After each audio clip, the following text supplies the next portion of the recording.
Thank you. Okay, as you see, interesting topic. First of all, thanks for having me here. It's a great pleasure to be here and talk about our business to you. And first of all, I will go through our efficiency in the supply chain. It's very important. I will go through that and some trends in the market, and also explain you more what AutoStore is. Yeah, that's me, partner sales manager for the Nordic and Baltic region. I've been in the industry for 15 years now, so I think I know a bit about it, and I will explain more about it now. Industry trends.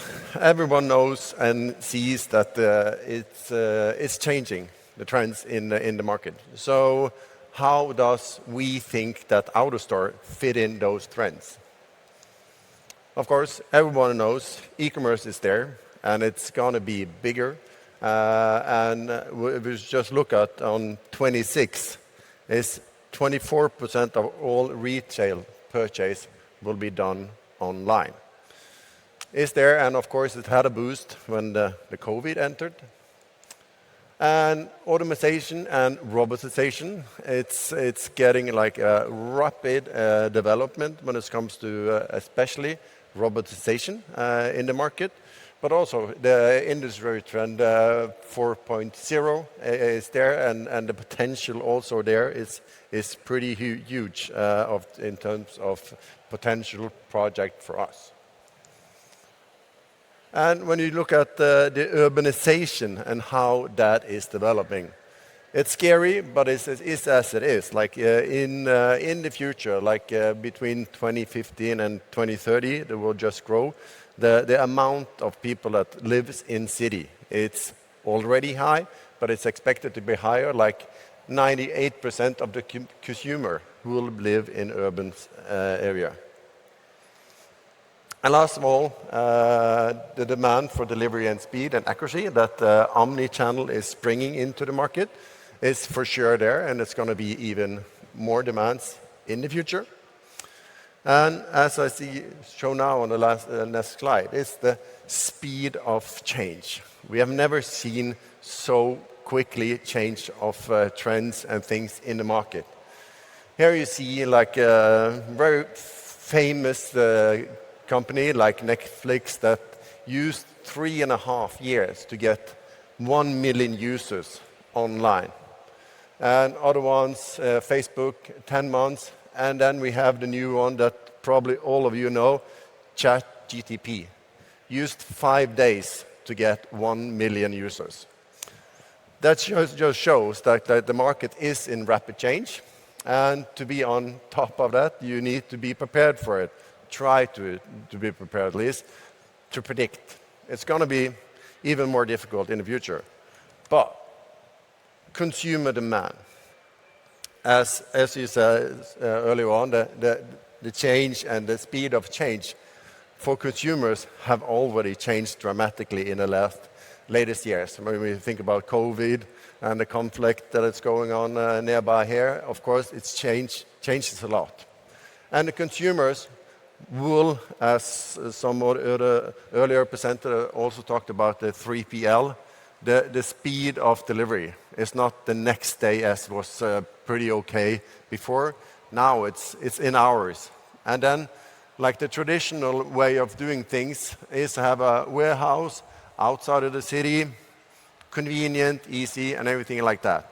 But now with the change of cities, you might maybe have zero zone. You cannot have normal cars. You have to have electric cars. So then you still can have some kind of warehouse on the outskirts, but you need to have local presence to have the delivery possibilities for quick deliveries. So how it will be, it will change a lot here as well in the future, but to see and to just be experience the change is dramatic and interesting, especially for us. We always think of 4 pillars for success, or challenges, if you like to say it as well: people, space, energy, environment. When it comes to people, this is a graph of the employment rate in Europe. So the forecast is going down. To get personnel to work in a warehouse, it's going to be demanding. Maybe it will be robots that will handle it, but they cannot do anything. So we need laborers, and often it's very high turnover rate in labor. So it's quite scary. It's good also that most of us have jobs, but also demanding when it comes to warehouses, get people in to have an efficient way of doing things. Space, that is also important.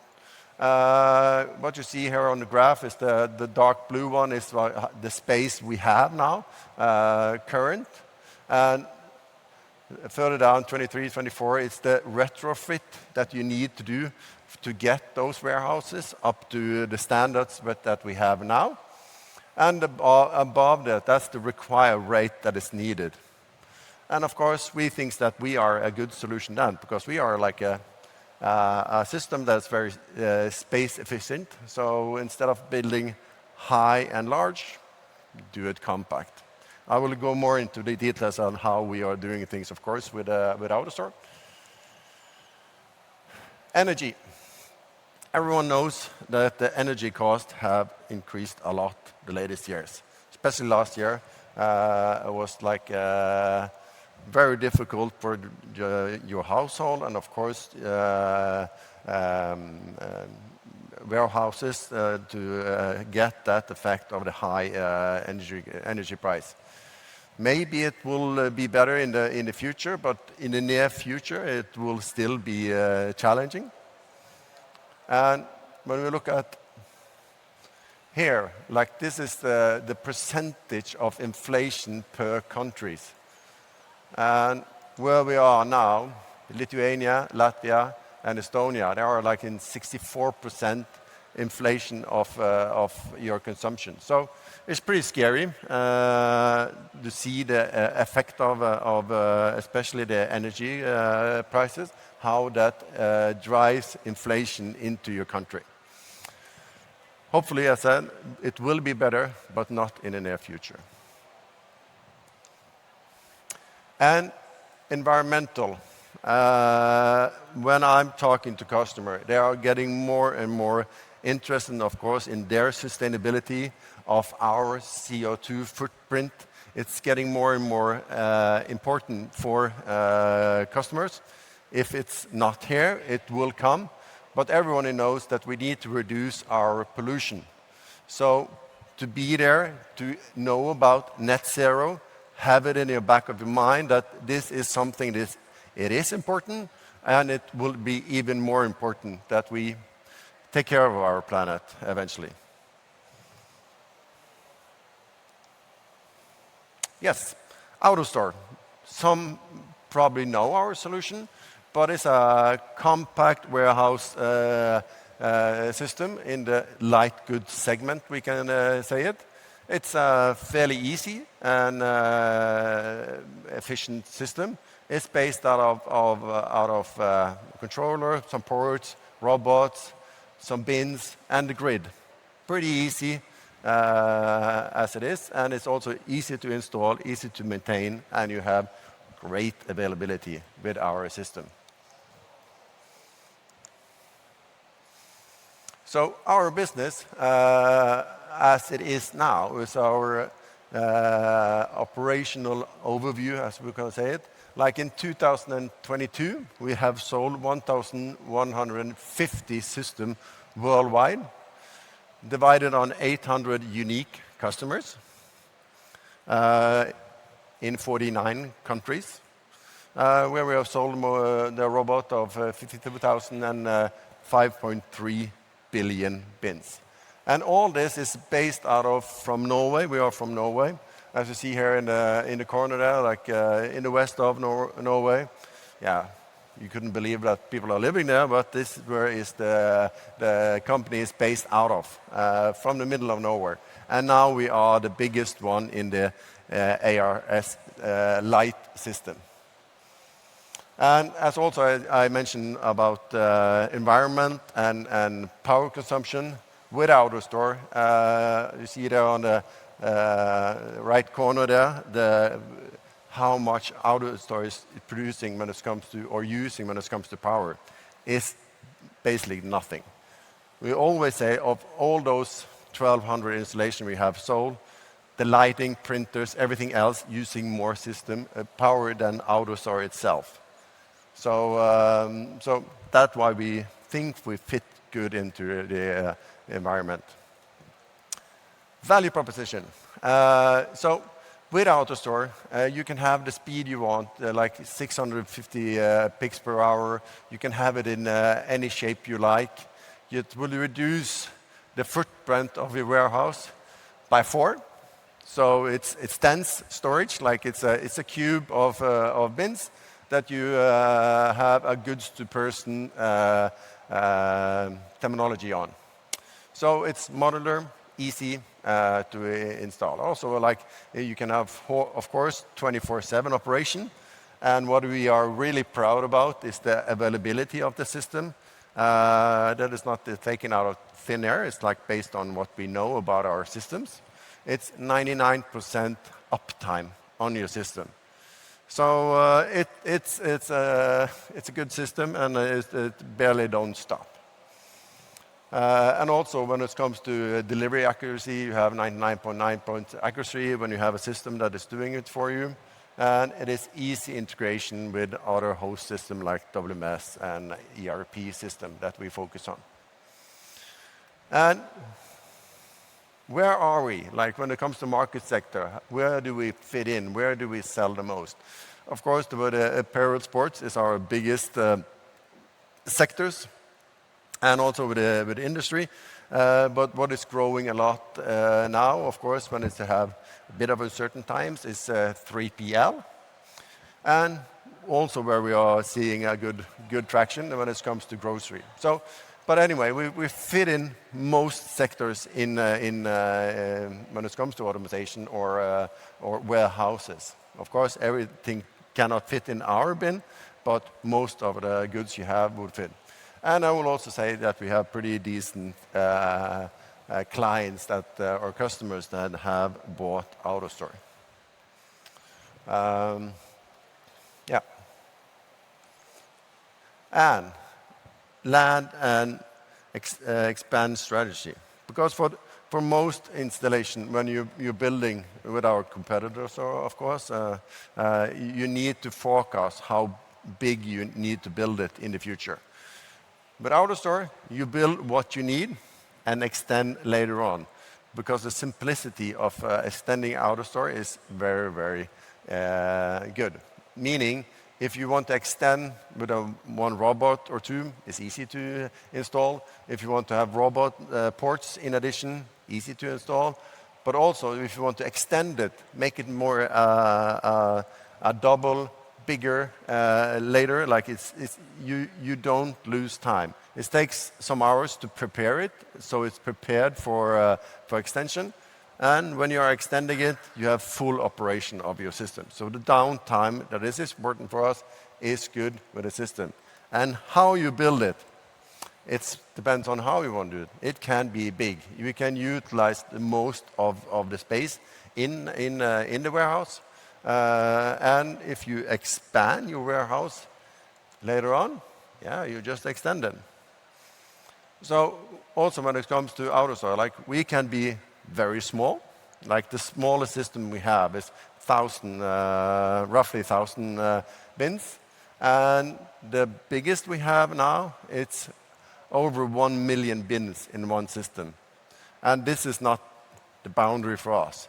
The next step for us to have 2-3 million installation. And that's demanding when it comes to software and availability of systems. So that's, of course, in our back of our mind. And also, we, as mentioned, we are in retail here now, and when it comes to food, we have AutoStore can be with chilled, and our next release that we are working in, have a pilot case to have AutoStore with chilled and frozen goods in.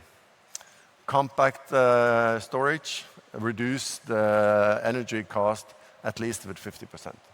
So the possibilities with AutoStore is tremendous when it comes to this.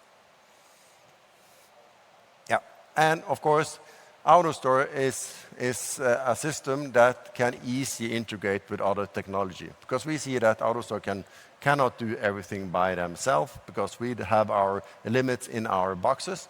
So then we can integrate with conveyor systems, mini loads, or whatever system you need to have for a buffer reason or whatever. So we are, of course, flexible when it comes to that, and also with integration of those kind of host system that is running those warehouses.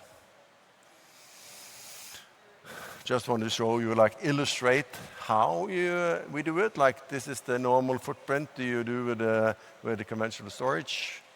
Squeeze it in, put it in AutoStore, and that's the space you are using. And to extend that, of course, it's not as easy as it looks like, but of course, it's quite easy to extend the system in operation and to just grow with the system. And buy, as we always say, buy for what you need today, extend tomorrow, because that's the cheapest way to do an extension of a warehouse. Okay, I will go through a video so it's more explained. At the heart of trade lies the ability to deliver the right product at the right time, to make a promise and to keep it. Most warehouses are messy and inefficient, wasting space, losing time. Introducing cube storage automation from AutoStore, revolutionizing the way we store things and the way we move them. All inventory is stacked inside a cube. Smart robots sort and retrieve with superior speed and precision. Space redefined. Every second, every inch optimized. Some of the best warehouses in the world are powered by AutoStore. Whatever the shape or size of your warehouse, promise perfection, deliver perfection.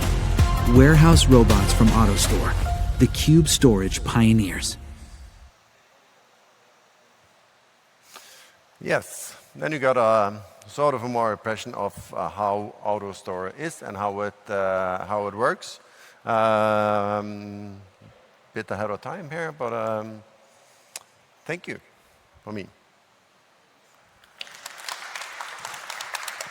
Oh, thank you. That robotics and automation, yeah, a bit scares me, but I see it coming so that we can, as humans, we can create more, we can enjoy life more, and the robots can do the job. So I like it. Yeah. So, but we also, thank you so much, first of all. And the second thing is that we do have 3 amazing questions. And the first question is just to continue on automation. So what are the main reasons for businesses in the Baltics to implement warehouse automation, such as AutoStore? Yeah, thanks. Good question, and it's and that's why I've been traveling more and more to the Baltic region, because I see it is a potential there, and it's a demand, of course. And with our system, when it comes to either to space or when it comes to power consumption, we are a easy system to integrate, and it's time space saving. So for me, when I presented the inflation that is going here and the shortage of labor that it's developing here in the Baltic region. So for automation, it's coming. It's already started. We have already sold some system here in Lithuania too. By now, and some in Estonia as well, but we think it will be a lot more in the future.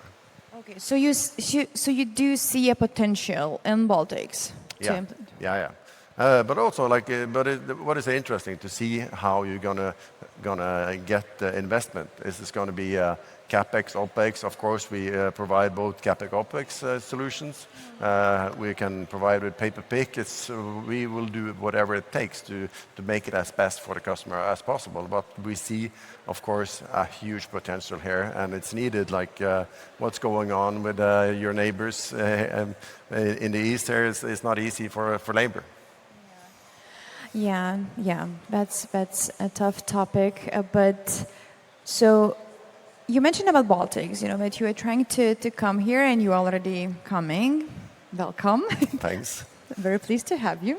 But also, just apart from the fact that you are coming to Baltics, what is your target market? Target market is, of course, what we have here. It's e-commerce customers that will have the enabler to, of course, because everyone knows that the speed of delivery is getting more and more important. And we always say that it's the young ones that is on the omni-channel, but due to the fact that we have had COVID, so now my father-in-law is seeing that, oh yeah, now I'm using the app. It's delivered by my doorstep. I don't have to go out anymore. Of course he does, but he learned to use the technology due to the fact of COVID. So it's of course the most relevant one is this younger sector, but we also see a lot of older ones that are using it because they see, okay, it's going to be delivered to my door. That's so good that you mentioned, generational differences. That indeed we have a lot of differences in that audiences, from digital native and to really the older ones that are actually very eager to learn and to do something. Like my grandmother is like doing, teach me Web3, teach me NFTs, buy me NFT, so they exactly. Yeah, so not everyone is like, no, we don't want anything. So thank you so much for your talk, Kjetil. It was a pleasure to have you. And one more thing, do we have any other questions from the audience? Oh, we do. Oh, perfect.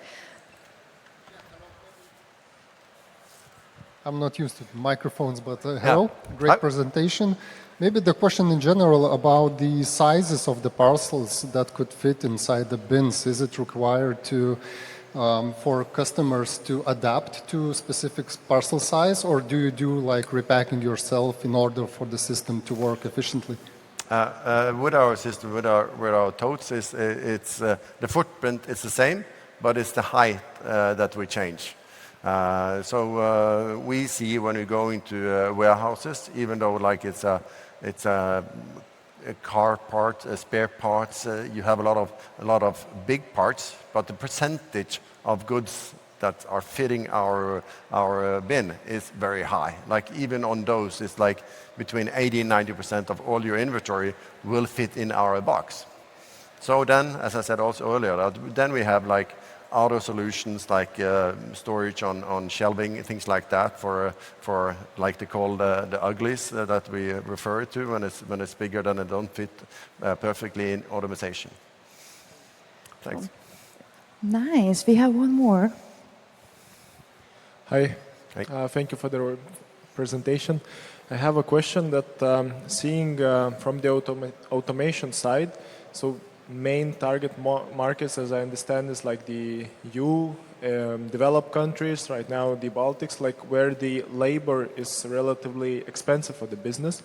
When do you see coming this automation solutions also like in Asia regions or other regions in the world where still the labor expense is relatively low for the business?